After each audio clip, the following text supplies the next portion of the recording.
Olá, tudo bem com vocês? Sou Paulo Vale, da Usinaria, e hoje nós estamos aqui em São Paulo e vamos entrevistar duas pessoas, duas celebridades na área do direito, o Lucas Klein e conosco a Elizabeth Martos.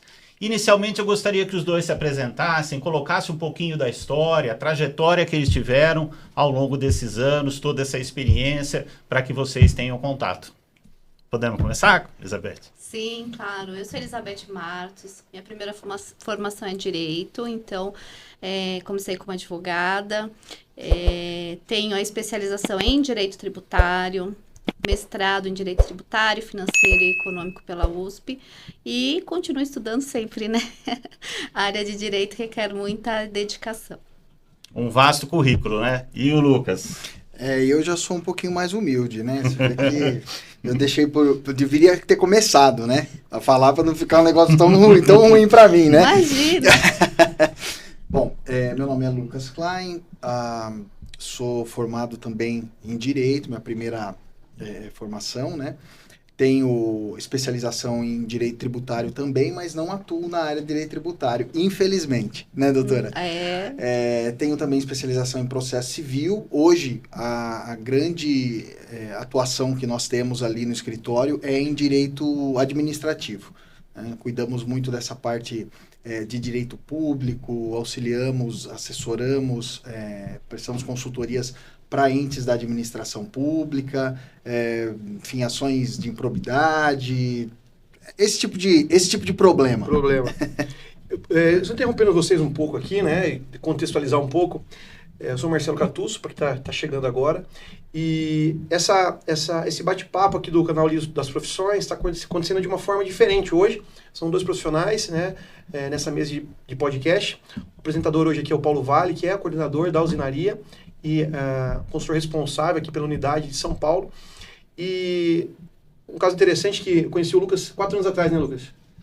Numa época de período eleitoral.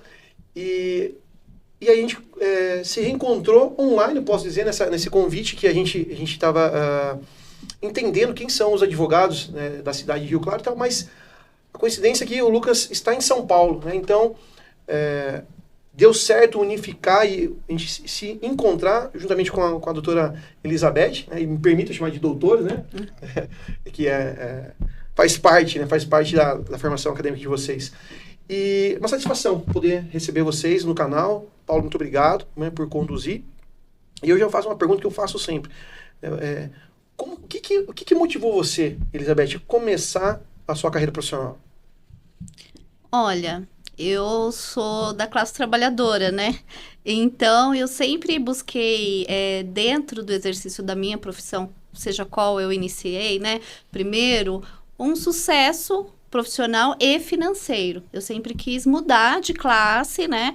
Em razão do meu trabalho, do meu estudo. Então, inicialmente, tinha essa questão de fornecimento ali, de troca de informação por fornecimento de preço. Então, eu sempre soube que por isso eu teria que estudar muito, né? Eu iniciei na área técnica, gosto de física, gosto de química, mas eu me deparei com algumas questões na área técnica que não me supriam, que aí eu fui encontrar no direito. E aí, no direito, eu encontrei respostas que eram mais, digamos, próximas daquilo que eu desejava desempenhar como profissão. Então, foi assim, mais ou menos, que eu fui para a carreira do direito. E você, Lucas?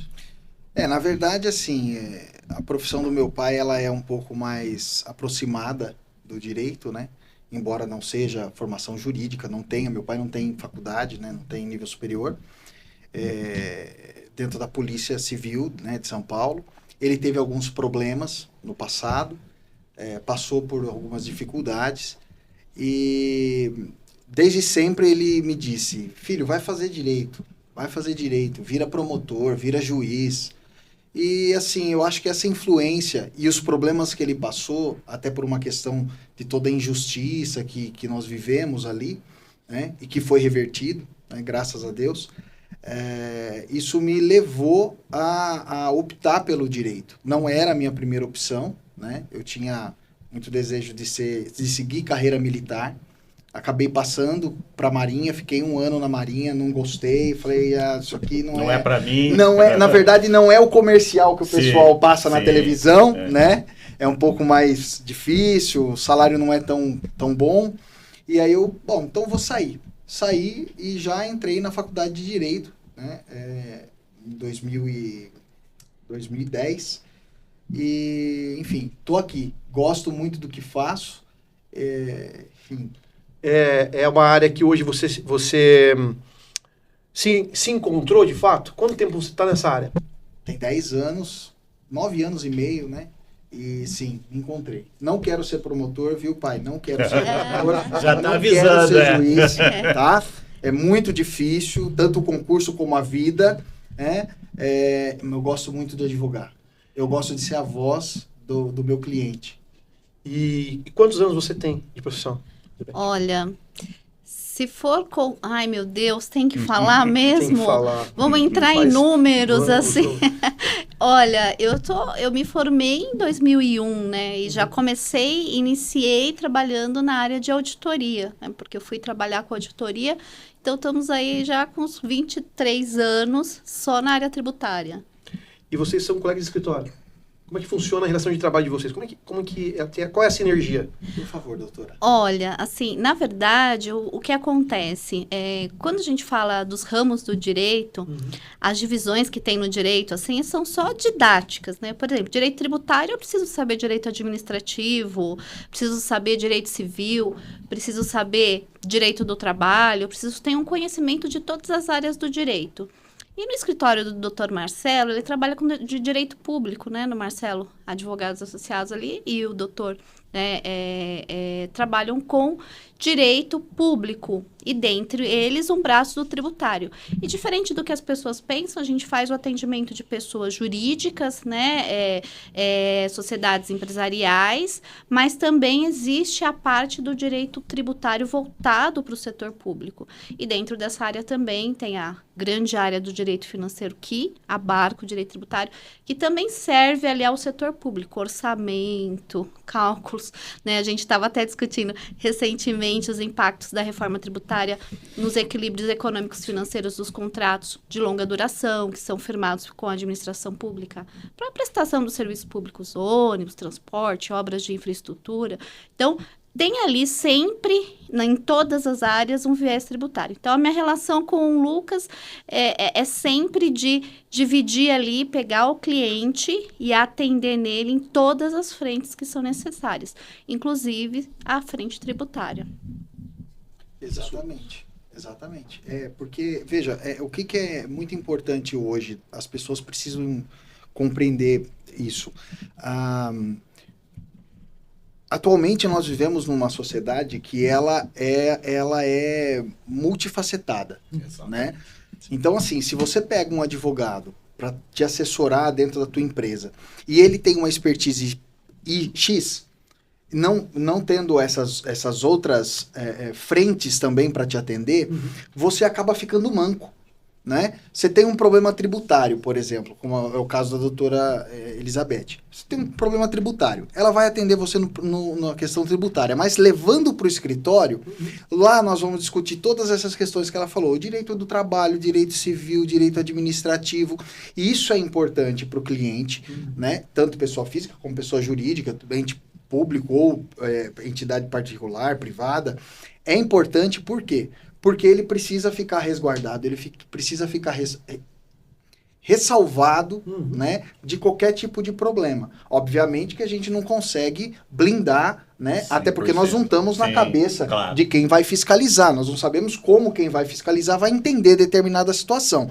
Mas, a partir do momento que você tem essa atuação ampla, né, o full service, que a gente chama, né, você fica com uma condição de dar para o seu cliente uma melhor prestação de serviço, né? Por isso que eu acho que é importante, hoje em dia não dá para você ser clínico geral, né? Sim. E é importante esse trabalho em equipe, esse grupo, isso é né, doutor, é algo que a gente não abre mão lá no escritório.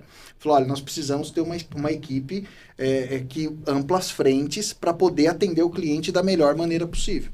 Perfeito. Mesmo, eu imagino que determinados problemas tributários, né, estão vinculados ao direito do trabalho, por exemplo, né? Porque a gente fala talvez de tributação ou de impostos, né? Vamos pensar assim, que estão relacionados com o trabalhador. Esse tipo de problema ou de situação acontece com frequência ou não? Olha, aí você citou uma situação assim que impõe uma análise detalhada do quê? Da relação que se mantém como empregado. Se eu sou empregado seletista, tem algumas questões que estão envolvidas ali. Se eu sou um empregado eventual, tem outras questões que são envolvidas ali. Se eu sou, digamos, um prestador de serviço, na forma de pessoa jurídica, são outras questões. Mas todas elas têm impacto tributário. Então, sempre eu tenho as cotas de tributos a serem recolhidos por conta das contribuições previdenciárias, tem a cota do empregado que eu retenho, tem a cota do prestador de serviço que eu retenho, tem a cota, digamos, da pessoa que faz o serviço eventual ali, que não é empregado corrente, mas também tem que fazer as retenções, aí tem o imposto de renda, tem também as cotas que são incidentes sobre aquilo que compõe a folha de salário, se são empregados seletistas, aí eu tenho que fazer esses pagamentos. Então, assim, tem vários detalhamentos. E aí, junto com isso, né, tem o FGTS e aí também tem a questão de acordo com a natureza da relação que o empregado estabelece, né, seletista, tem determinados verbas trabalhistas ali que não deveriam ser tributadas pela contribuição previdenciária. Então, isso está sempre sendo discutido no judiciário e geram o quê? Devolução de tributos para as empresas, né? Então,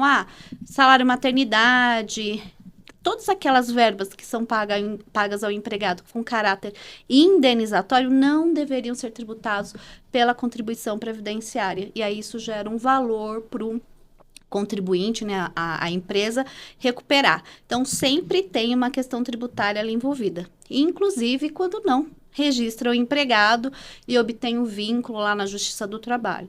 E aí, inclusive, tem crime envolvido nessas situações, já oficia imediatamente, crimes contra a ordem tributária, né? Então, é importante entender os reflexos dos comportamentos.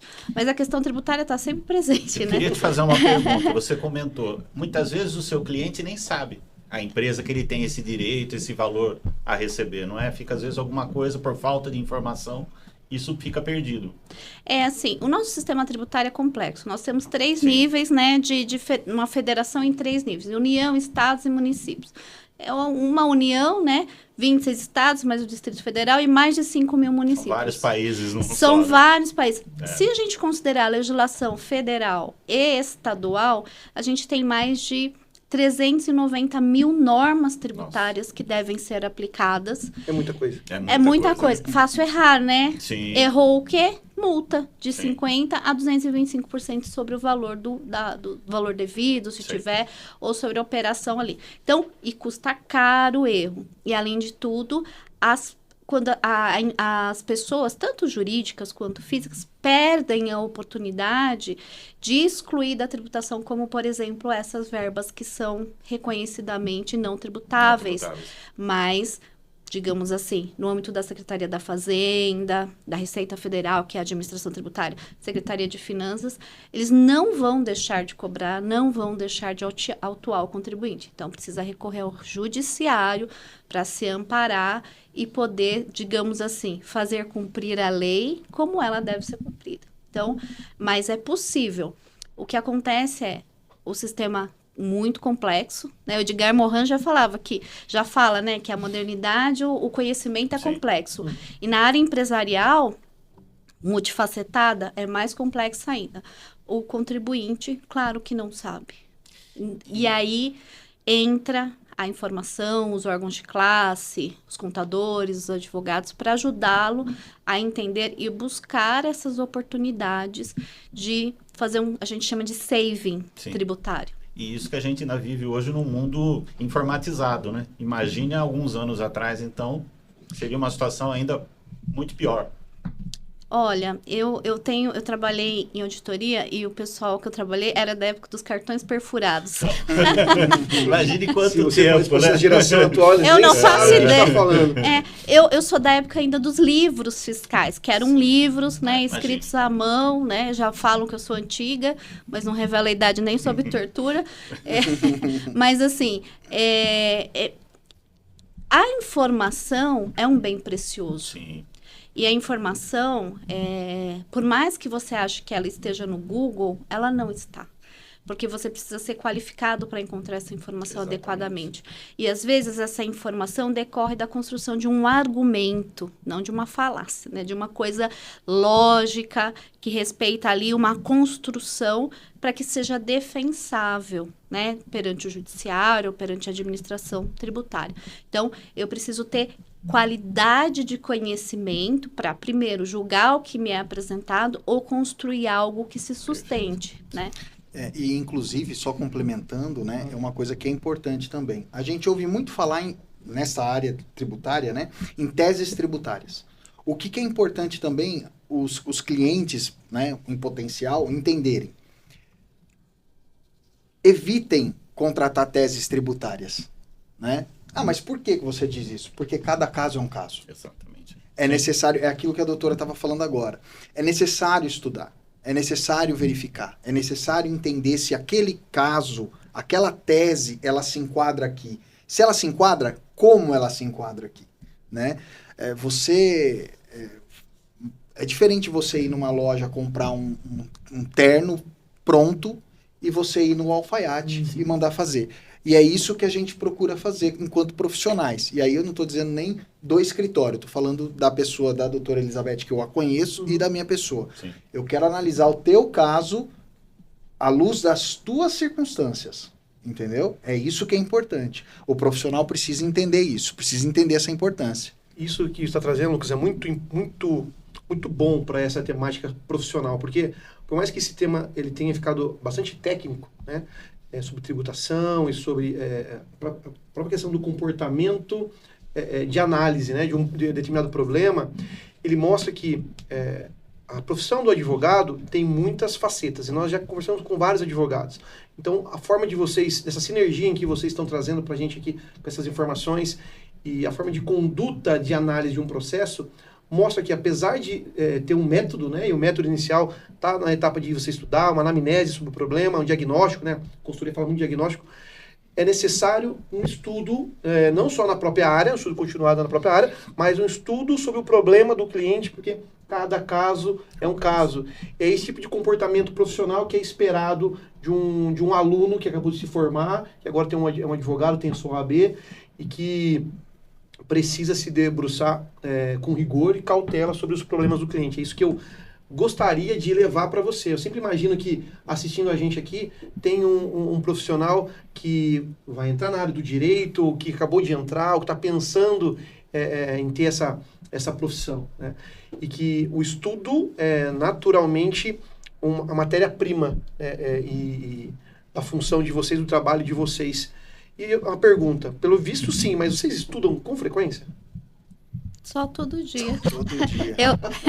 Eu costumo, né? Eu exerço a função de professora, coordenadora de pós-graduação na Trevisan Escola de Negócios, e eu falo para os meus alunos, não existe milagre, existe estudo. Perfeito. E você precisa estabelecer metas. Quando eu iniciei na advocacia, eu estabeleci uma meta. Eu quero ler um auto de infração e entender se eu vou ganhar, vou perder, se eu vou procrastinar ali aquele pagamento em 2 horas.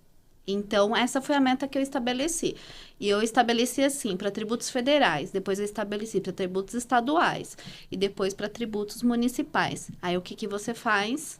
Adquire repertório. Aí já pensa as 390 mil normas, quanto você precisa estudar para você poder conseguir ter uma assertividade na posição que você dá em relação àquela questão que lhe é posta. Então, eu fiz foi o método que eu utilizei para direcionar os meus estudos. E funciona. E eu falo para os meus alunos sempre que eu tenho a oportunidade, né? Eu gosto de dividir o conhecimento, não guardo só para mim, mas o Clóvis de Barros Monteiro já fala, a inteligência requer tanto esforço quanto criar músculos, né? Você precisa ir lá e treinar. Então, conhecimento advém de repertório. Então, o que é repertório? os livros, as decisões judiciais, no caso do direito, as palestras, os seminários que você participa. Hoje, com acesso online, você consegue. E com o tempo, você vai filtrando aquilo que tem uma qualidade que vai atender aquilo que você precisa. Então, você já começa a direcionar o seu tempo para assistir coisas com mais qualidade, ler coisas com mais qualidade, e aí o resultado do seu trabalho também melhora com isso. Uma coisa que eu queria colocar, que eu falo bastante com o Marcelo, é o Ikigai, né? A razão de viver, né? E acho que fica muito claro nessa conversa com os dois que realmente vocês fazem o que gostam, né? Isso é muito importante, porque hoje essa geração muitas vezes está chegando, ela nem bem começou a trabalhar, ela já está imaginando que um dia ela vai se aposentar, né?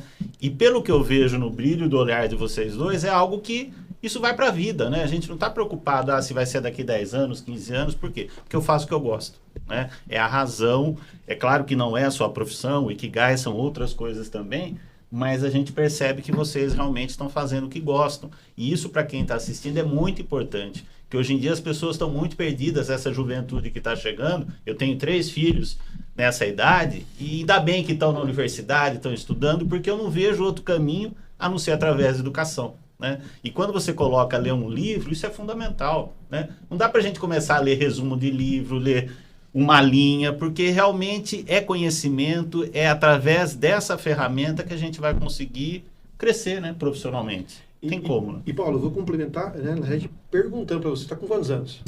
Eu vou contar a minha idade, ó. Você Agora... falou que você se formou em 2001, né?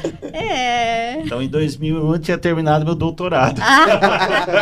Eu tô com 54 anos. 54 anos. Eu gosto de trazer, eu tô com 41. Eu gosto de trazer a questão da idade, porque para cada etapa da vida, sim, existe uma razão de ser também, né? Sim. E no início da nossa carreira profissional, a gente tem uma certa preocupação em estabilidade financeira, achar alguma coisa para fazer, né? A gente tem os ideais, por exemplo, nos bastidores aqui, a Elizabeth me falou que ela tinha uma paixão antiga pela engenharia, não foi isso?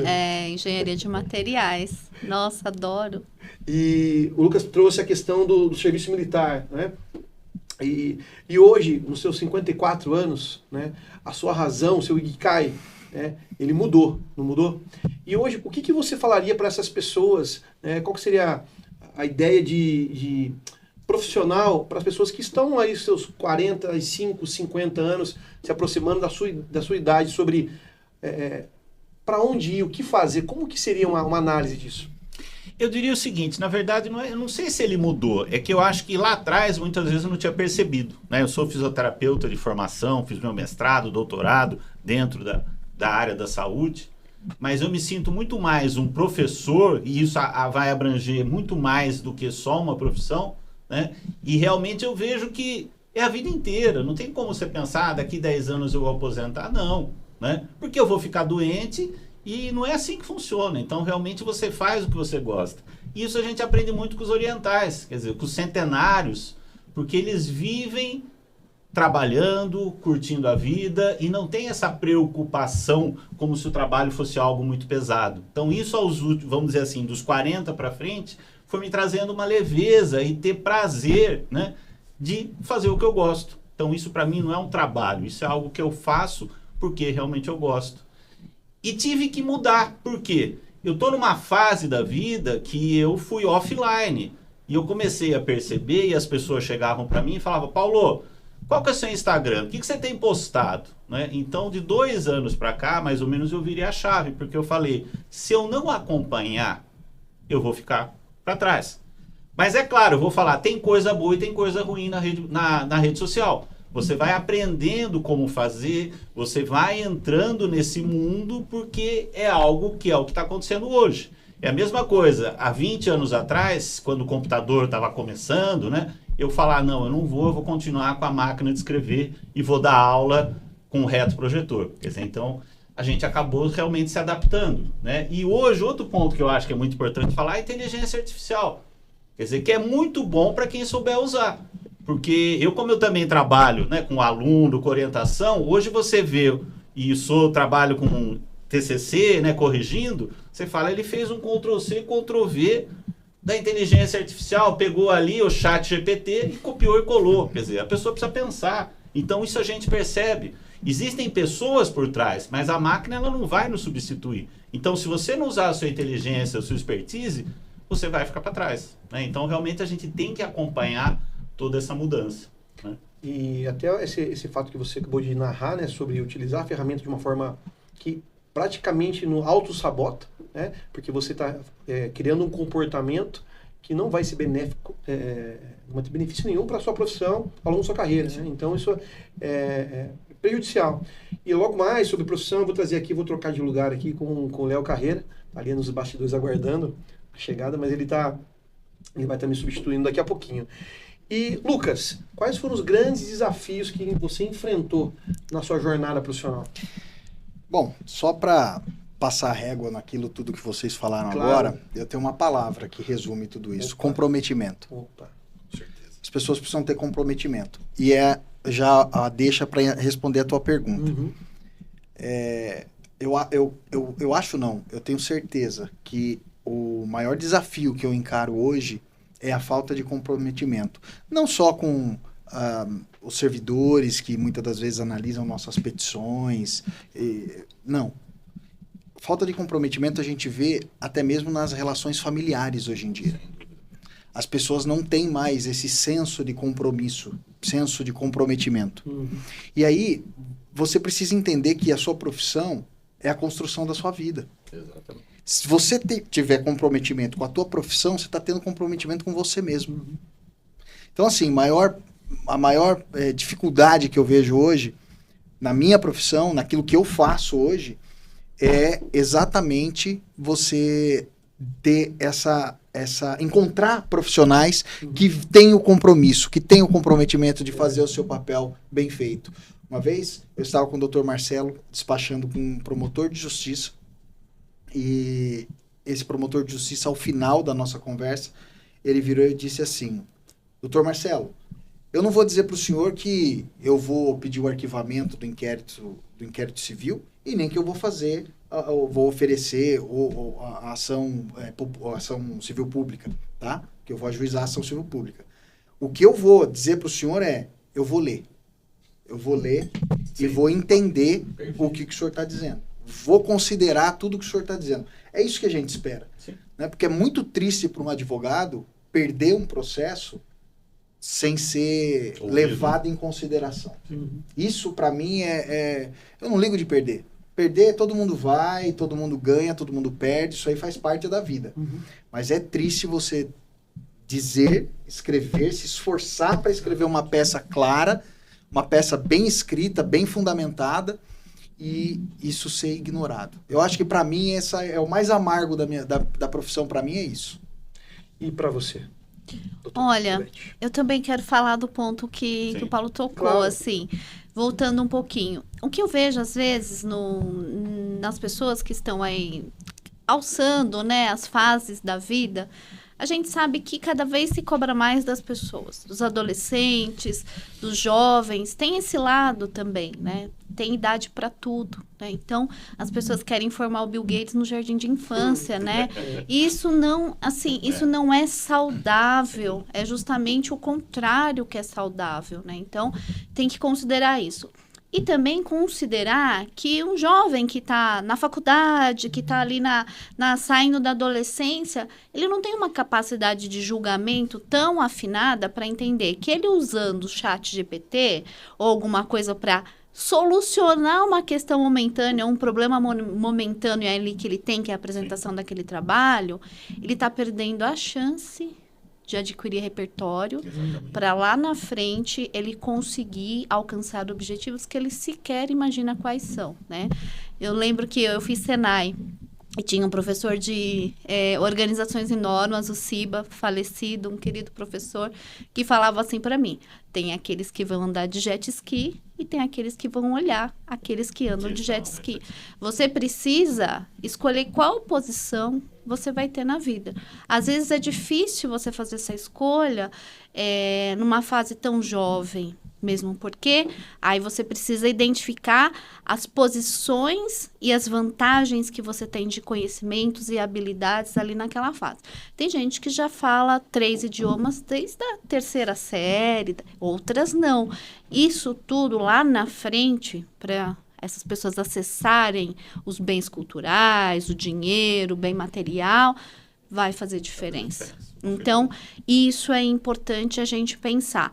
E ajudar as pessoas a entender isso, esse processo que é necessário que as pessoas passem, de reconhecer que um diploma não entrega resultado, um diploma não ganha processo, um diploma não faz nada a não ser ocupar um lugar na parede. Sim. O que faz isso é o seu conhecimento e a sua habilidade de gerar resultado com esse conhecimento.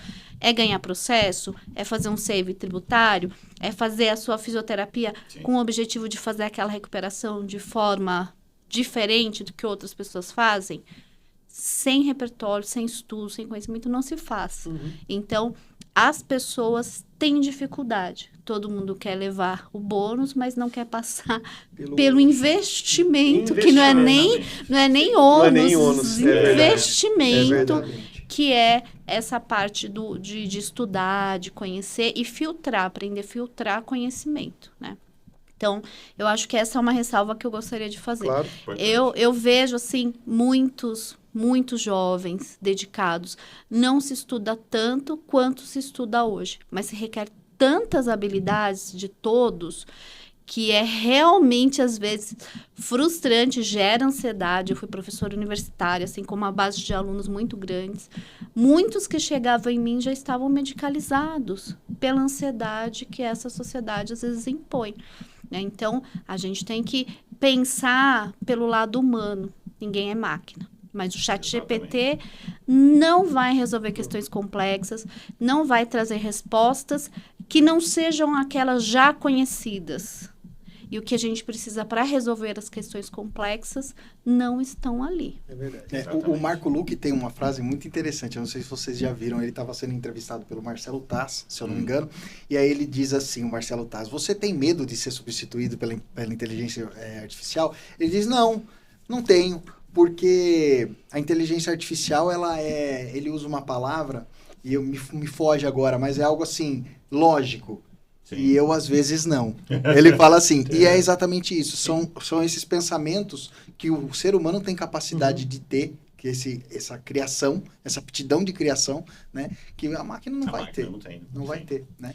Mesmo porque ela está baseada num repertório que já está pronto. Já existe, você tem ali um substrato de informação de tudo que já é conhecido, de tudo que ele conjuga, um algoritmo que vai conjugar essas informações e produzir um apanhado de informações ou de conhecimento a partir daquilo que já existe. Sim. Ele tem a generativa, né? A gente sabe agora que pode criar conhecimento, mas a gente, felizmente, na esfera legal, ainda em razão do volume de informações, é difícil essa geração de conhecimento. Então, a gente já sabe que na universidade pode ter professor de inteligência com inteligência artificial ensinando direito a partir daquilo que está no corpo da lei, no corpo dos livros, etc.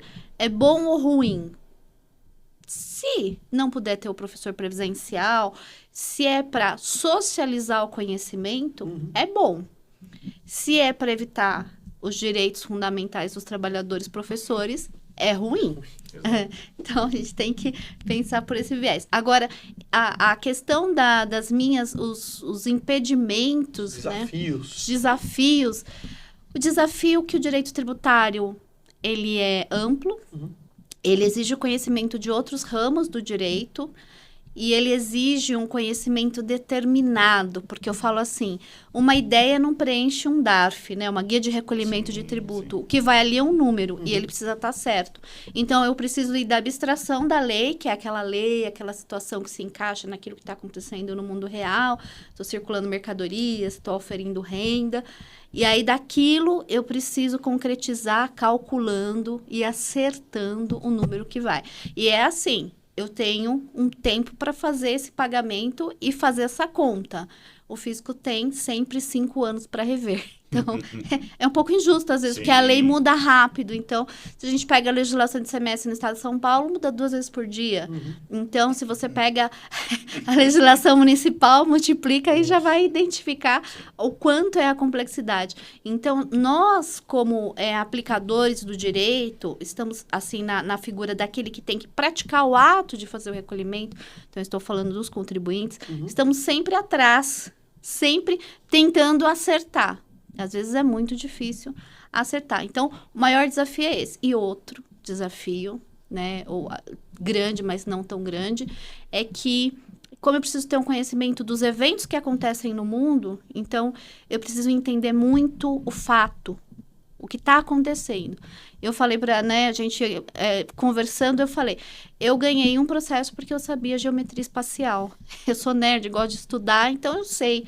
Então, isso, eu tinha direito ali? Tinha, mas antes do direito eu precisava conhecer geometria espacial para saber como obter o direito naquela situação. Direito tributário, gente, IPTU. Se eu falo de química, física, precisa. Então, dá um livro, né, pelo que você está falando. Dá para escrever um livro. Dá para escrever uma enciclopédia. Mas né? é interessante, né? Quer dizer, são aqueles detalhes que vão fazer toda a diferença, né? Esse conhecimento. É o repertório que a doutora falou, né? Exatamente. Vou fazer uma parte aqui, vou trocar aqui com o Leonardo. Por favor, Leonardo, toca comigo. A gente vai dar um pouquinho de dinâmica. É um prazer ter vocês aqui. Obrigada. Satisfação, realmente. E logo no final a gente vai entender um pouquinho, eu vou pedir para vocês no final deixar uma dica para a nova geração de profissionais, né, que estão chegando no mercado, cada um com a sua devida dica pessoal. Ok? Muito obrigado. Para você, até logo. Seja bem-vindo, né? Bem-vindo. Muito obrigado, muito prazer. Eu sou o Leonardo, também prefiro que me chamem de Léo, tá bom? Eu sou engenheiro de formação, sou mentor no coração, gosto de falar que conheci e me apaixonei por pessoas e pelo tema pessoas ao longo da minha carreira. E olhando para tudo isso que vocês falaram aqui, eu tenho algumas curiosidades. Então, a primeira delas, como indivíduos, como seres humanos, a gente tem muito o hábito de fazer comparações. Eu sei que um líder é bom, porque eu já devo ter vivenciado um líder ruim. E quando eu falo a palavra advogado, certamente as pessoas no mercado vão abrir uma gavetinha na cabeça e vão falar assim, tá bom, advogado se veste assim, se comunica assim, ganha assim. Muito dinheiro, sempre acha. Exatamente. E para quem está ingressando no mercado e quer ser um advogado de destaque, quais são as principais características que elas podem desenvolver para eles se tornarem um Dr. Lucas, uma doutora Elizabeth, eles conseguirem performar melhor? Eu vou deixar essa resposta para a doutora Elizabeth, que ela vai ter muito mais bagagem do que eu para responder. Obviamente, olha aí a envergadura dela. Olha, gente, olha a pretensão de dar um conselho para alguém ser igual a mim na carreira é demais, assim, né? Mas o que eu vejo, assim, eu tenho defeitos que, na verdade, a gente fala que nas entrevistas você não pode nem falar que é defeito, que ninguém vai acreditar, né? Eu sou perfeccionista e gosto de estudar. Então, toda questão que eu pego, eu faço ali um detalhamento, uma separação. E eu tenho uma característica diferente. Eu milito na área tributária, mas eu tenho uma característica diferente. Eu não penso em prosa, eu penso em Excel. Então, toda vez que eu vejo uma questão, eu vou separando os argumentos no Excel e colocando em caixinhas. E já vou identificando na caixinha do lado o contra-argumento. E eu vou separando os fundamentos legais. Então, eu tenho um colega que me fala que eu sou advogada com um pensamento mais analítico que ele conhece. Então, assim, o pensamento analítico, ele é relevante. Você não perder, assim, a sua capacidade de identificar realmente o que está acontecendo, principalmente na esfera tributária. Porque eu preciso partir do que está acontecendo no mundo para descobrir como isso está sendo descrito na legislação, para ir fazer a tributação. Então, a capacidade analítica é importante. Isso é treino. né? Então, você precisa ser treinado. Então, às vezes, a minha capacidade analítica, ela me diz assim, esse fato eu preciso de um conhecimento físico que eu não tenho. Esse fato precisa de um conhecimento de engenharia que eu não tenho. Então, ela me dá os limites do meu conhecimento. E esses limites de conhecimento, eu vou lá, contrato um perito. Eu não trabalho, né, quando eu tenho a necessidade no direito, eu sempre trabalho com perito. Os cálculos, todo mundo fala que advogado tributarista sabe fazer cálculo. A gente sabe de honorários, né? Então, sabe ali de como aplicar a legislação para fazer a apuração dos tributos. Mas o ideal é que a gente sempre tenha, seja socorrido, né, por um perito contador. Mais uma vez, para fazer os cálculos, as adequações, os lançamentos contábeis adequados, para o quê? Que o meu trabalho fique bem feito. Para que ele fique bem feito, não, às vezes pode só ser o conhecimento jurídico, mas às vezes eu preciso de ciências auxiliares. Então, esse é outro ponto. Conhecimento, né, é o repertório, capacidade analítica e reconhecimento dos limites do seu conhecimento para aplicação e para a solução dos casos. E muita perseverança, né? Hoje você resolve um caso de R$1.000, aí você adquire expertise. Aí você resolve um caso de R$100.000, depois de 100 milhões, 200 milhões, e assim vai. A oportunidade não é sorte. É aquilo que aparece, né? Quando você está pronto para ela. Então, quando vier bater na sua porta, entrega. Entrega. Você entregou, não vai ser uma propaganda boca a boca, né? Então, eu vejo que isso não me foi falado. Mas eu nasci assim, pensando assim. Porque não sei. Até minha analista fala, você pensa em Excel. Eu falei, porque você vai fazendo ali os elementos que você precisa e você vai listando. É uma característica minha, mas isso pode ser adquirido. Você tem a possibilidade de fazer isso. Então, funciona bem. E hoje no direito também tem que ter um poder de síntese. Então, é a última dica. Não escreva 20 páginas sobre nada. Demonstre 5 páginas e aquilo ali vai funcionar.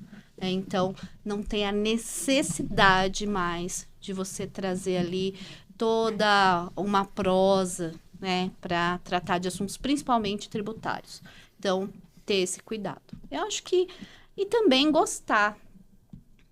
O Ikigai, sim, né? Sim. Eu não sou romântica tanto quanto você eu acho, assim, de pensar assim, olha, o trabalho assim, o trabalho é um meio para eu obter coisas das quais eu gosto de ter, até inclusive comprar meu tempo para estar com a minha família, estar com os meus amigos, porque digamos, é a forma que a sociedade se desenvolve hoje. E aliado àquilo que a gente gosta, né, que é obter resultados, né, no nosso caso. Então, esse meio, né, o trabalho para obter resultados, né, é um caminho muito bom de ser seguido. Seja para resultado financeiro, seja para resultado pessoal, aquelas pessoas que gostam de ter sucesso, enfim. Então, eu acho que esses são as coisas assim que eu mais sintetizando aí da minha vida, o que eu acho adequado assim falar. Dicas muito importantes, pessoal que está assistindo, que realmente faz toda a diferença, né? Você falou em organização, que eu acho que é fundamental. Você comentou outro ponto importante, que as coisas não acontecem do dia para a noite, né? Então aquele processo de 100 milhões ele não vai chegar no dia seguinte. E até é bom que não chegue, porque a pessoa também não está preparada, né?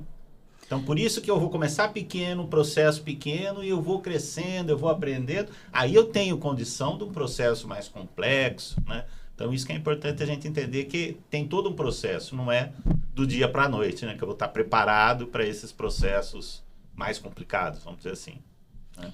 E você não pode ter medo de valores, né? Quando você trabalha na área tributária. Sim. Porque, às vezes, você vê tanto número, você fala, meu Deus do céu, tá tudo aqui. E, às vezes, é a diferença entre uma empresa continuar as atividades e ela encerrar as atividades. Exatamente. Porque o custo ali é tão alto que você não vê outra saída a não ser, né, achar a saída jurídica que possa ajudá-la com aquela questão tributária. Isso mesmo. É uma responsabilidade social, inclusive, eu falo. Sem dúvida. Né? Social, porque muitas pessoas dependem das empresas. O nosso PIB depende das empresas.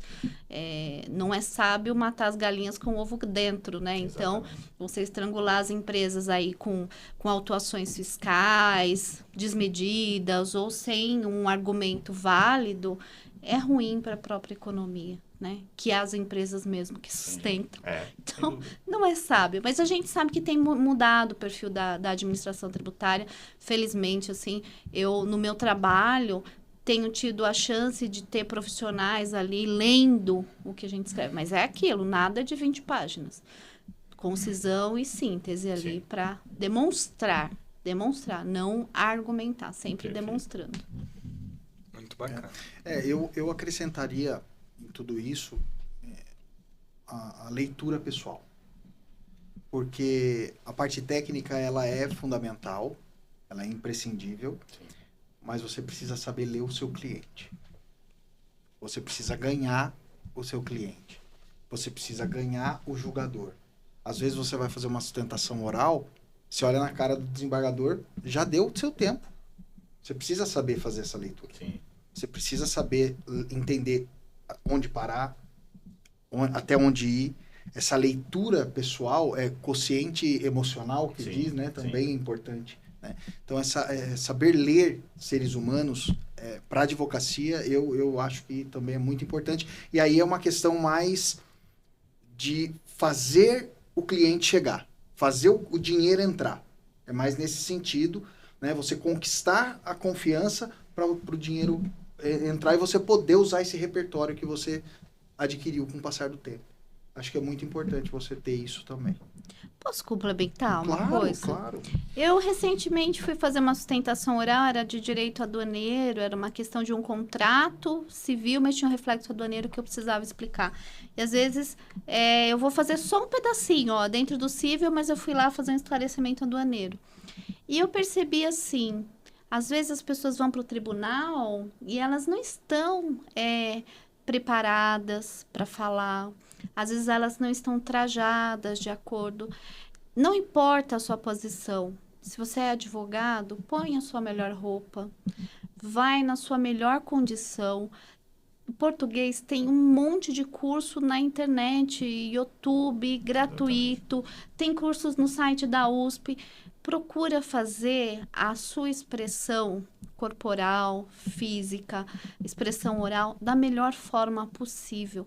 Isso demonstra um respeito com a justiça, respeito com o seu cliente, respeito com você mesmo, que dedicou tanto tempo da sua vida estudando uma coisa.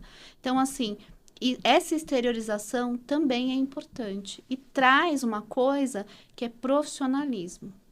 Também para a nossa profissão. Eu acho que é super importante. Não confundir aquilo, né? Que é você ter uma imagem, você passar uma informação com o seu corpo, que não seja objeto daquilo que você é intimamente, mas da importância de ter, se portar no ambiente, frente a... Você não está representando você, é sempre o seu cliente. Então, eu penso muito nisso quando eu sou professora, quando eu sou advogada, quando eu sou, né, às vezes tem um evento social que você é esposa, né, então tem que acompanhar. Então, a gente precisa fazer bem cada papel que a gente escolheu desempenhar. Na sociedade. Uma coisa que eu acho que é interessante, né, não tenho certeza, a PNL, a Programação Neurolinguística, ela trabalha muito com os canais de comunicação. Então, é outro ponto interessante, porque as pessoas são mais visuais, outras são mais auditivas, outras são mais sinestésicas, né?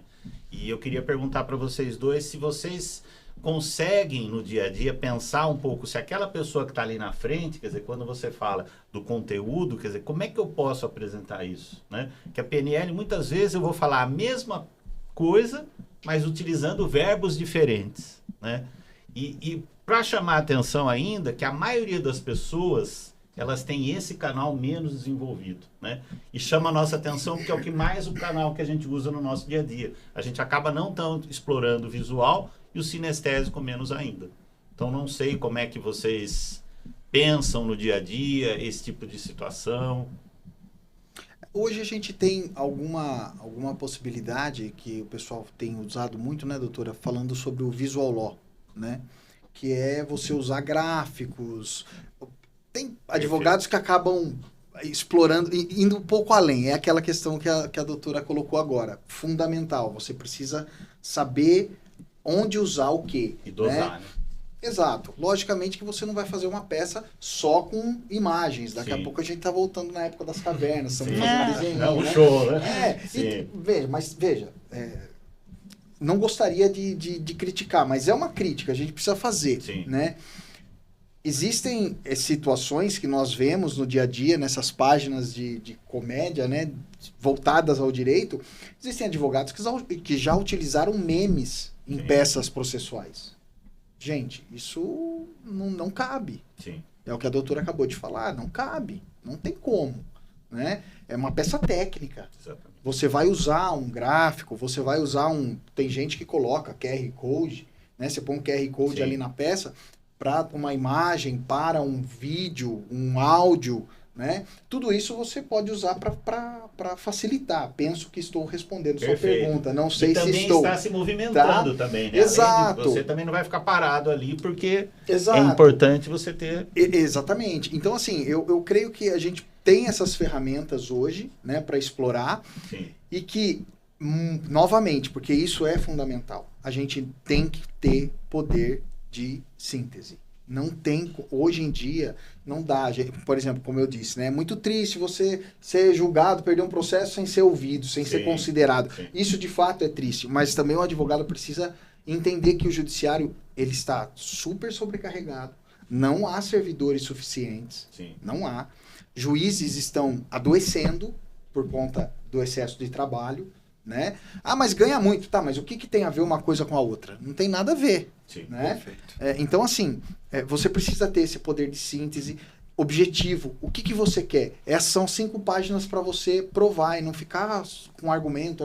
Sim. Não, é isso aqui, ó, que eu tô falando, ó. E mostra para o juiz, objetivamente. Isso é importante, tá? E eu acho que o Visual Law cumpre bem esse papel Sim. hoje, né? Se eu Perfeito. puder fazer uma colocação, o que acontece, assim, né?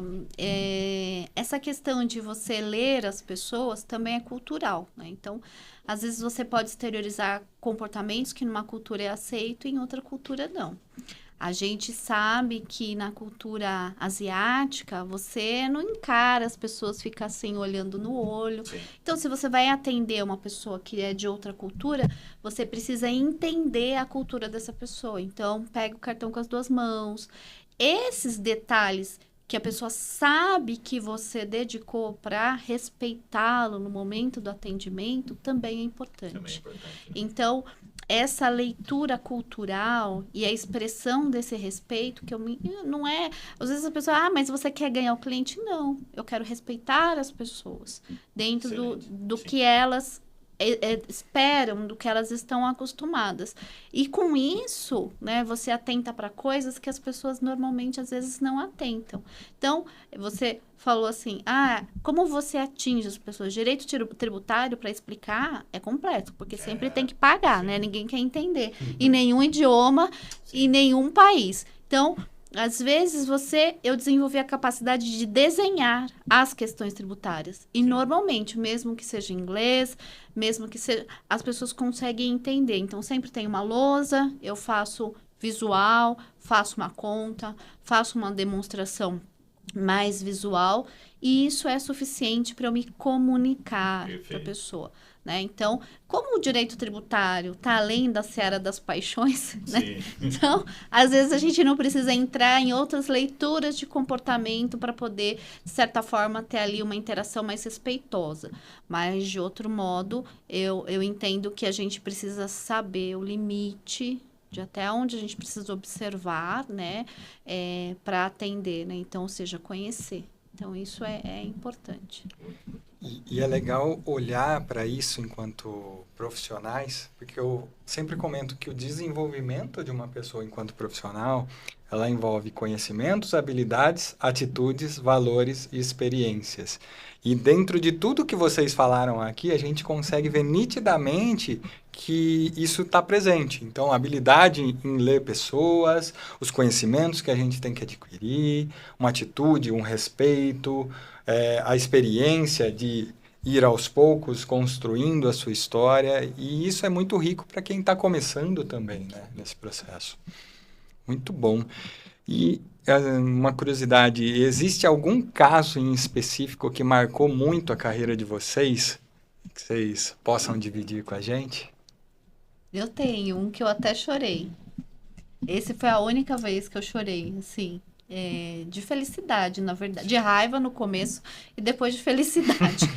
O único, doutora, que coração duro. É? Poxa vida, Eu sou- isso é coisa de advogado, viu? Eu sou tributarista e capricorniana, não tem coração, né? Aí o que aconteceu? Uma apreensão de orquídeas no porto. Não vou falar qual porto. Sim. Teve uma apreensão de orquídeas no porto. Por uma questão assim, era uma carga de quase R$1 milhão. E a pessoa dona da importação me ligou, desesperada. Eu assim já, eu não tenho condições de pegar. Ela já começou a chorar no telefone. Calma, não, eu vou fazer. Ela falou, porque se não for você, ninguém vai conseguir. Eu falei assim, meu Deus, que coisa. Ela falou, porque só você resolve as coisas. Eu falei, calma, eu vou fazer. Não sabia nem quantas orquídeas eram, nem nada. Era uma carga de... Aí quando ela falou, depois, né? Elizabeth, é praticamente todo o meu dinheiro que eu investi para comprar essas mudas. Era uma carga viva, né? Sim. E eu fiquei assim, meu Deus... E se não der certo, né? É a vida dela, a vida das orquídeas, que vai apodrecer ali na alfândega, né?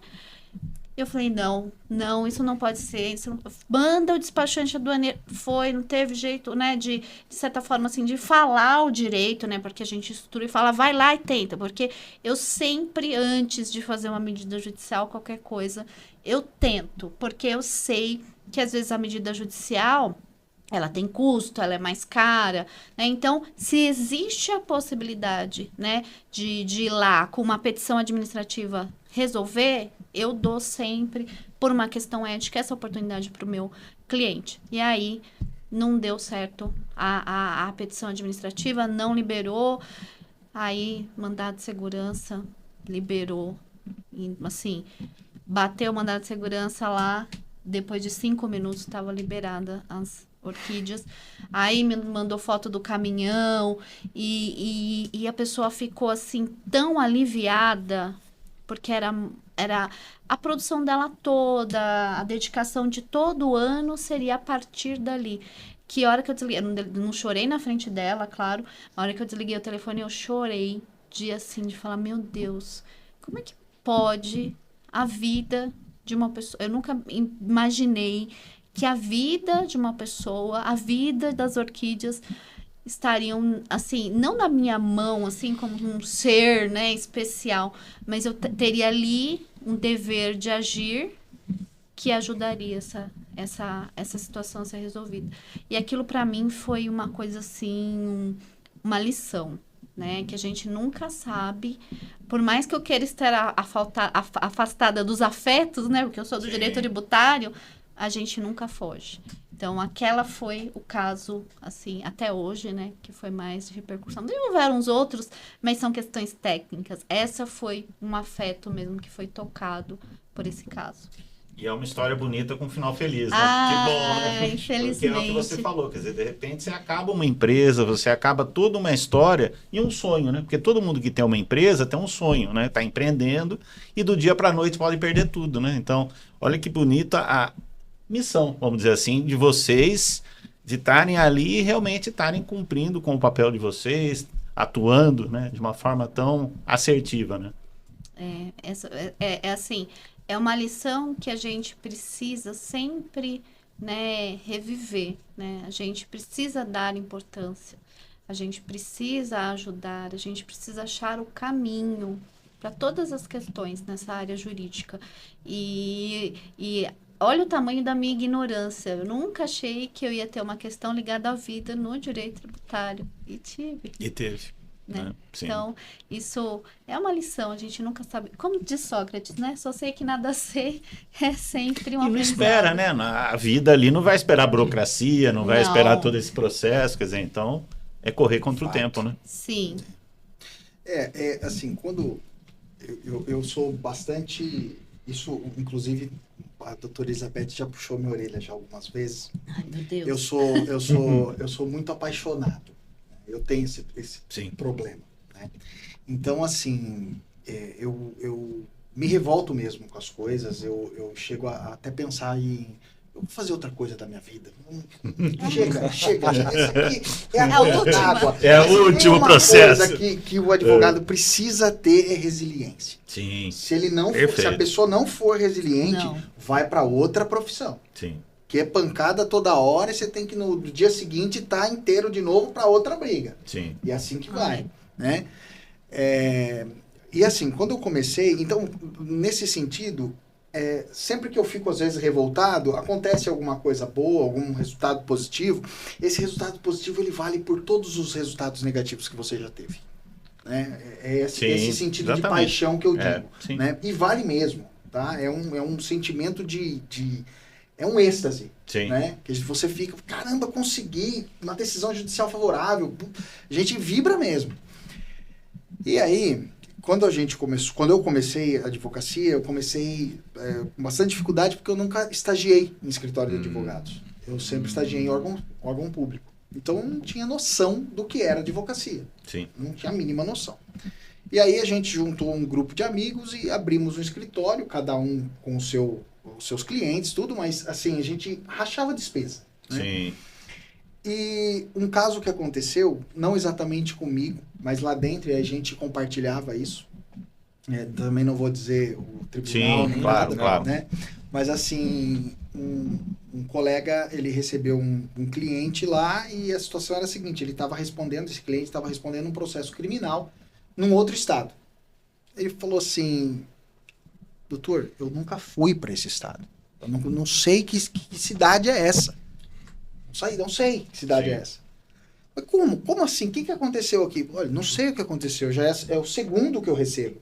Como assim é a segunda intimação que você recebe? Ah, já teve uma outra que eu fui no fórum, tive que pagar até uma cesta básica. Não, mas explica aí. Explica direito isso. Não, o que acontece é o seguinte. É a dificuldade das pessoas entenderem que precisa contratar o advogado, que precisa Sim. consultar o advogado.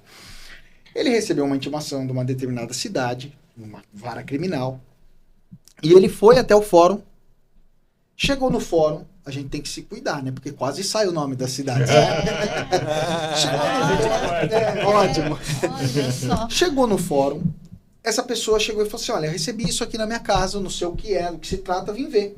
Ela falou assim, isso aqui é uma ação criminal, estão te propondo um acordo de não persecução. Na verdade, não é nem acordo de não persecução, né? Aquela do juizado especial. Eu não faço criminal, então não entendo nada disso. Mas enfim, mas e aí? Mas eu nunca fui para essa cidade, eu não sei do que se trata. Ele falou assim, Paga isso aí. do cartório. Servidor do Olha o cartório. conselho, né? Não, aceita que é melhor. Se você for discutir, vai dar dor de cabeça, o cara tá fazendo uma proposta, o promotor tá te fazendo... Aceita, paga essas 5 cestas básicas e resolve. O cara foi lá, orientado, né? foi lá e aceitou, pagou, pagou. Chegou a segunda intimação. O que era essa segunda intimação? Era outro caso criminal, que como eles tinham o endereço dele nessa cidade, eles enviaram para o mesmo endereço. Aí sim ele foi procurar o advogado, porque esse caso era de tentativa de furto, era uma coisa mais complicada. Não tinha oferecimento de acordo. Aí ele chegou no escritório, contou toda essa situação, falou assim, tá, mas e aí? Vamos analisar, vamos pegar a cópia do processo. Pega a cópia do processo, o processo era físico. Olhamos o boletim de ocorrência, tal, o cara, o cidadão, né, que tinha sido preso, negro. Você olhava pro cara, pro cliente, loiro de olho azul. Eu falei, não, peraí, uma coisa tá errada. Sim. O mesmo nome, homônimo, Sim. mas características diferentes. Uhum. O cara tinha sido preso na madrugada de um dia e o nosso cliente No outro dia, às 6 da manhã, cartão batido na empresa sim, trabalhando. A diferença de uma cidade para outra dava mais do que 9 horas de viagem. Ou seja, não era o cara, como, né? não era Sim, o cara. Aí o que eu falei pro colega? Eu falei assim, ó, faz o seguinte, atravessa a resposta à acusação. Na resposta à acusação pode ser averiguada essa situação, né? E absolvição sumária. Acabou. Pelo menos era assim, né? Com a reforma criminal, já não sei como é que tá. Acabou. Resolve isso. Tá bom. Foi lá, preparamos, juntamos o Google Maps, tal, não sei o que. Fizemos tudo que tinha que fazer. O colega foi lá, protocolou. O que veio na decisão?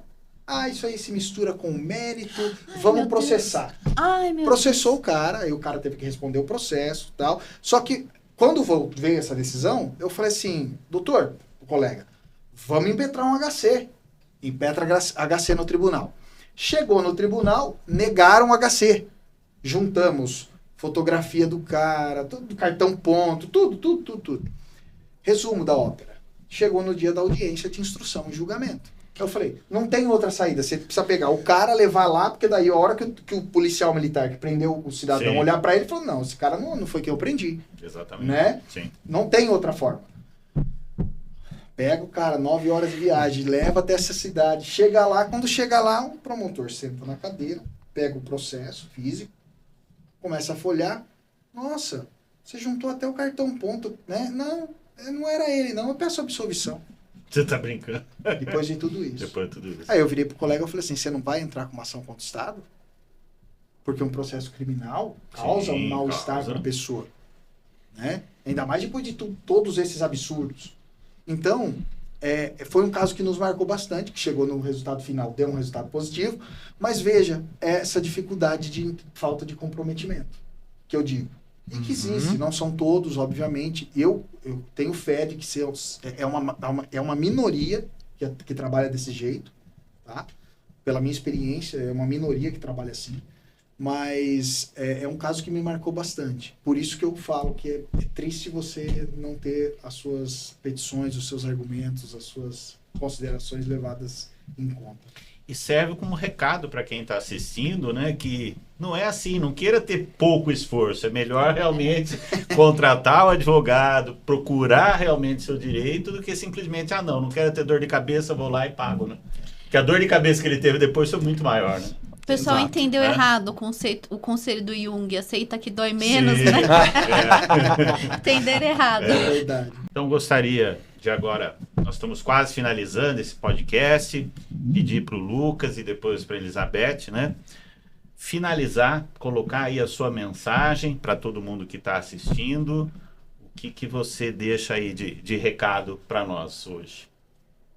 Eu acho que para mim, o comprometimento. Tenham um comprometimento com vocês. Respeitem o seu tempo, como a doutora Elizabeth pontuou. Respeitem o momento que vocês estão vivendo, mas tenham comprometimento. Seja com o descanso, seja com a família, seja com o trabalho. Trabalho com comprometimento sempre vai trazer bons resultados. Bom, e você? Olha, eu, assim, tenho vários conselhos, né? Mas se eu estiver olhando para o estudante de direito hoje, eu falaria assim, tributário é um oceano azul. Se você gosta, se empenha, estude e entregue. Nos próximos 10 anos será, assim, uma forma de você acessar os recursos financeiros que vão estar disponíveis no mercado. Existem outras áreas do direito que são realmente promissoras também. A gente já fala em neurodireitos, fala na questão digital, já fala em vários pontos, mas imediatamente, assim, dedique-se a estudar as questões tributárias e entrega, né? Se comprometer. Acho que o comprometimento que o Dr. Lucas falou é relevante, mas qualificação, compromisso e dedicação não vai dar outro resultado a não ser sucesso. É uma pena que nós estamos chegando no final, né? Porque esse é um bate-papo que a gente poderia ficar horas e horas, né, conversando, assunto muito interessante, contribuição muito importante, né? Agradecer, então, Lucas, agradecer Elizabeth, doutores, que tanto contribuíram para nós. E hoje a usinaria aqui em São Paulo, e vocês estão convidados a depois estarem assistindo na íntegra esse podcast das profissões tão importantes, trazendo duas pessoas ilustres dentro do direito. Grande abraço para todos vocês e até uma próxima oportunidade. E para você que chegou até aqui, esse é o Livro das Profissões 2024. Este livro é uma compilação de mais de 3.000 profissões em 60 grandes áreas do conhecimento. Ele está disponível na versão capa dura, em papel cochê, com imagens ilustradas e coloridas. Ele é um excelente presente para sua mãe, para o seu pai, para aquele filho que está iniciando a carreira profissional ou para aquele amigo que quer mudar de carreira. Você pode adquirir no site da Amazon.com nas versões em inglês e em português. E também no link na descrição abaixo. Garanta já o seu.